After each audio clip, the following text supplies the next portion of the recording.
लीला द्वारा ब्रह्मांडों का निरीक्षण।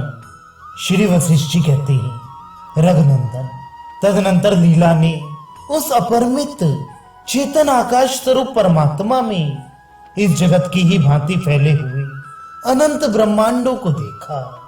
जैसे धूप निकलने पर जंगले के छेद से जो किरणें घर में आती हैं, उनके अंतर्गत आकाश में असंख्य तरस रेणु दृष्टिगोचर होती हैं। उसी प्रकार लीला ने उन सभी ब्रह्मांडों में सृष्टियों को देखा जो स्वयं प्रकाश अधिष्ठान भूत चैतन्य से भासित थी।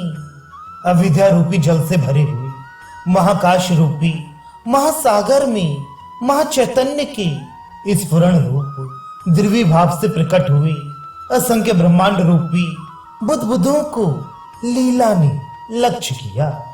जिसकी दृष्टि अज्ञान से दूषित है, उसी पुरुष का असीम एवं महान चेतन आकाश रूप परमात्मा में संपूर्ण आवरणों से युक्त ये ब्रह्मांड प्रतीत होते हैं। सारे ही पदार्थ परतंत्र होने के कारण वे पूर्वक इधर उधर भाग रहे हैं। उनमें परस्पर आकर्षण होने के कारण वे गिरते नहीं। ब्रह्मांड में जो महापृथ्वी रूप भाग है, वह उसका अधोभाग है, और उससे भिन्न जो आकाश है, वह उसका ऊपरी भाग है।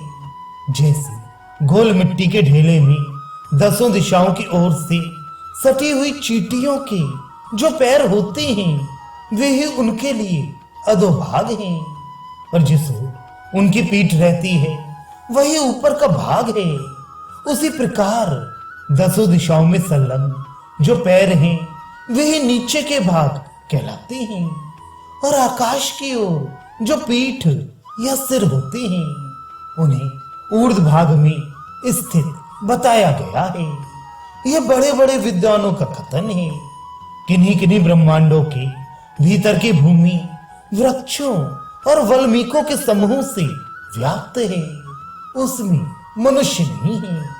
और उन ब्रह्मांडों का निर्मल आकाश देवता, किन्नर तथा दैत्यों से युक्त विभिन्न लोकों से वेष्टित है।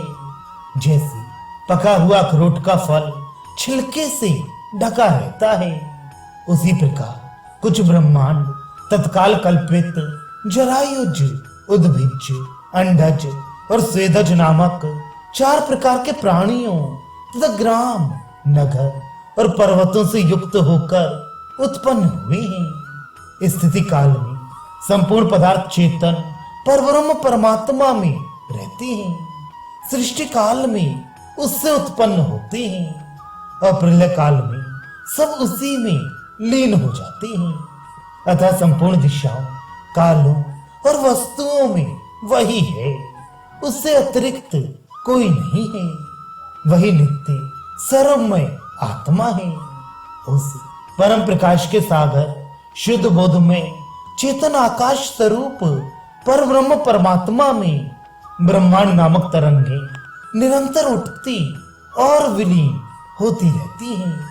किन्हीं ब्रह्मांडों में महाप्रलय की प्राप्ति होने पर जैसे सूर्य का ताप लगने से हिमकण गल जाते हैं, उसी प्रकार सूर्य, अग्नि, विद्युत और पर्वत भी गलने लगते हैं। कुछ ब्रह्मांडों के आदि पुरुष सृष्टिकर्ता ब्रह्मा हैं, कुछ के आदि सृष्टा और पालक भगवान विष्णु हैं। कुछ ब्रह्मांडों के प्रजापति दूसरे रुद्र एवं दुर्गा आदि हैं, तथा कुछ ब्रह्मांडों में जो जीव जंतु हैं, उनका कोई भी नाथ, रक्षक या नियंत्रण करने वाला नहीं होता। इसी तरह कुछ ब्रह्मांडों की सृष्टि और प्रजापति विचित्र ही है। महामती, जगत के वर्णन के विषय में हमारी बुद्धि का जो संपूर्ण वैभव था, उसे हम दिखला चुके। उसके बाद जो जगत है, वह हमारी बुद्धि का विषय नहीं है, अतः उसका वर्णन करने में हम असमर्थ हैं।